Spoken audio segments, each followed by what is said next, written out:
It was exciting. I was a pioneer. When we moved to Capitol Park, as you know, in those days, housing segregation was not unusual, but the new Southwest, which was to be the model for urban renewal across the country, was supposed to be integrated.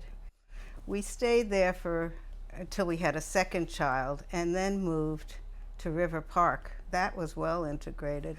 And there were young families, and there was lots of interest in the community. The school in the community that was the newest was Amadon.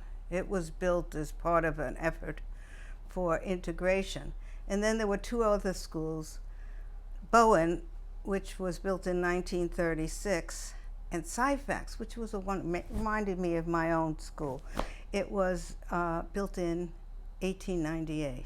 But at that time, one of the women from the Sergeant Shriver program came to us and complained that the kids couldn't go to the newer Amadon school the way they had redistricted it.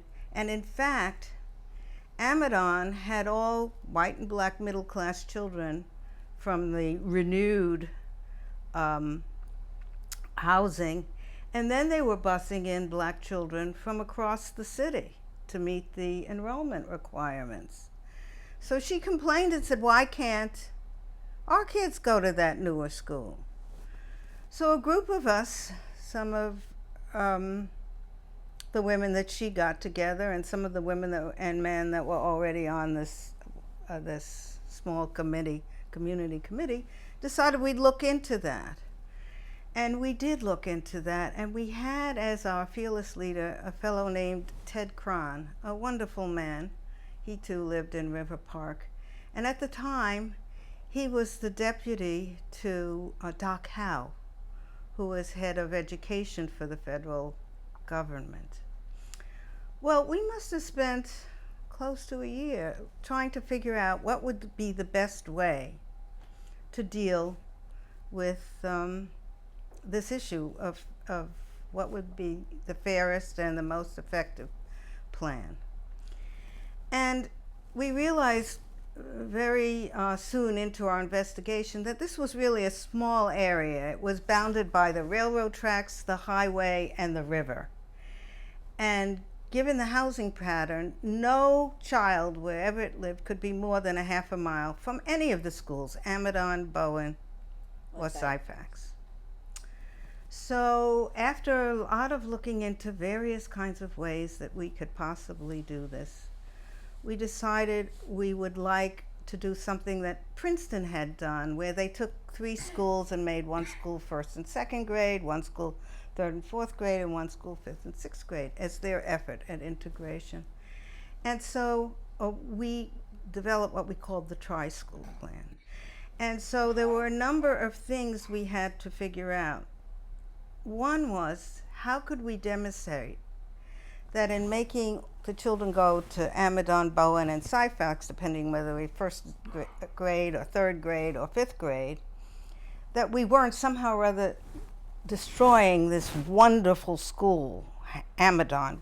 Right before we were scheduled to go to the school board to request this plan and present the plan, all of a sudden an alternate group to represent the community on issues of education sprang up, and there was a large public hearing at Bowen where the school board came to hear, and anybody could testify before them about what they thought should be done for these schools. So Ted Cron presented our plan, and several of us spoke for the plan, and then other people spoke for the other side. And I can remember distinctly this very distinguished black woman standing up, protesting what we were doing and complaining that what we were really doing was playing Chinese checkers by moving the children with our children. Well, the other thing that I remember about that meeting was the fellow that was the spokesman for the other side stood up and he held a very impressive, what looked like a magazine or something, in his hands and said, "You didn't think about everything that should have gone on. You should have thought about magnet schools." And he raved and raved about magnet schools. And in fact, this came from a publication that the federal government had put out about magnet schools. And Ted Kron stood up and said, "Oh, well, that's very interesting. And do you tell us more about that plan? What's the citation for that plan?" And he read, "It's the magnet schools published in the U.S. Education." And Ted said to him, "And who's the editor of that magazine?" And he looks down and he says, "Ted Kron." So it was clear that we had considered the idea of magnet schools. Anyway, we prevailed. And in the spring, it was announced that the following fall, there would be the tri-school plan in the Southwest. All children would go to the same kindergarten that they would have gone to if we hadn't redistricted this. But then first and second graders went to Syfax, third and fourth graders went to Amadon, and fifth and sixth graders went to Bowen. However, it was a sad story for integration, because all the middle-class black and all the whites either moved out of the area or sent their children to private schools, including a neighbor of mine, Mr. Baker, who was in charge at the Justice Department for integrating the schools in the South.